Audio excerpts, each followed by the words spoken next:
क्या कहना चाहेंगे इस तरह की वीडियोस? जो मणिपुर की पहली चीज तो मणिपुर के अंदर जिस तरह के हालात पिछले कुछ महीनों से बने हुए हैं और केंद्र सरकार खासकर प्रधानमंत्री जी ने इसके ऊपर कभी कुछ भी नहीं बोला, ये बहुत चिंताजनक है।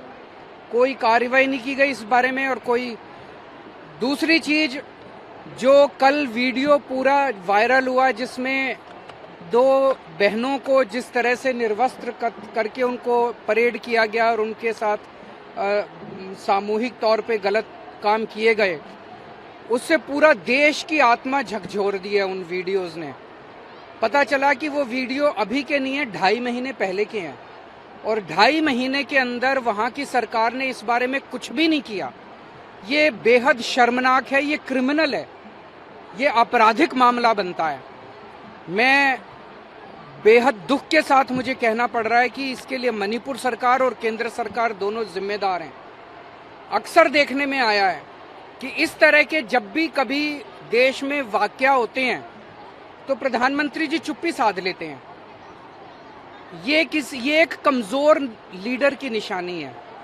एक कमजोर लीडर होता है कि जब समस्या आती है तो वो चुपचाप अपने कमरे में बंद होके बैठ जाता है। एक जो साहसिक और करेजस लीडर होता है, असली लीडर होता है, वो फ्रंट से काम करता है, फ्रंट पे आके काम करता है। जब कोई मुसीबत होती है तो फ्रंट पे दिखाई देता है नेता। ऐसा नहीं होता कि मुसीबत आने पे चुप्पी साध के और अपने कमरे के अंदर बंद होके बैठ जाओ। तो ये बेहद दुख की बात है कि 2, 2.5, 3 महीने से जब से मणिपुर की समस्या हुई है, प्रधानमंत्री जी चुप्पी साध के अपने कमरे में बैठे हैं। ये एक बहुत कमजोर नेता की निशानी है और बहुत दुख की बात है कि ऐसे सेंसिटिव टाइम के अंदर प्रधानमंत्री जी ने कोई कदम नहीं उठाया। अगर समय पे कदम उठाया होता तो हमारी इन बहनों के साथ ऐसा अन्याय नहीं होता। दूसरा, मणिपुर के सीएम का ये बयान अभी मैं थोड़ी देर पहले देख रहा था कि ये एक घटना थोड़ी है, ऐसी तो बहुत घटनाएं घटी हैं। इसका मतलब तो पता नहीं कितनी बहनों के साथ ऐसा हुआ है मणिपुर के अंदर।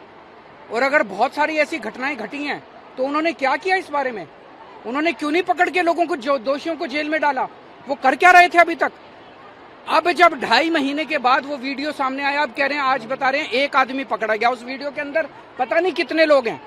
और जो एफआईआर दर्ज की गई है वो एफआईआर अननोन लोगों के खिलाफ। वीडियो के अंदर तो सबके चेहरे दिखाई दे रहे हैं।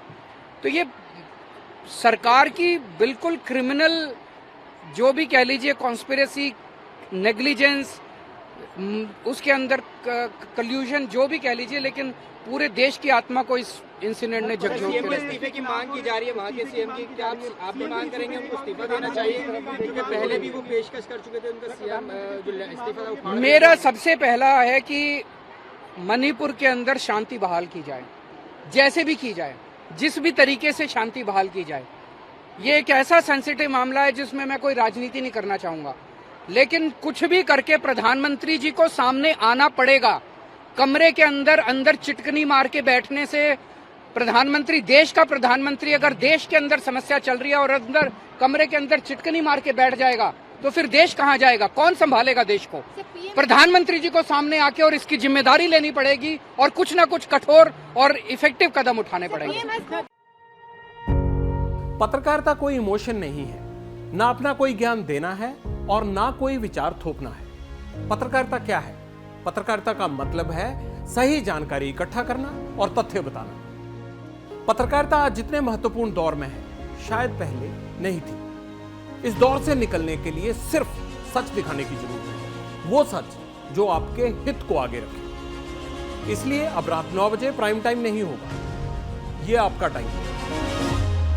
जगविंदर पटियाल के साथ देखिए पब्लिक इंटरेस्ट, सोमवार से शुक्रवार रात 9 बजे सिर्फ एबीपी न्यूज पर। एबीपी न्यूज आपको रखे आगे।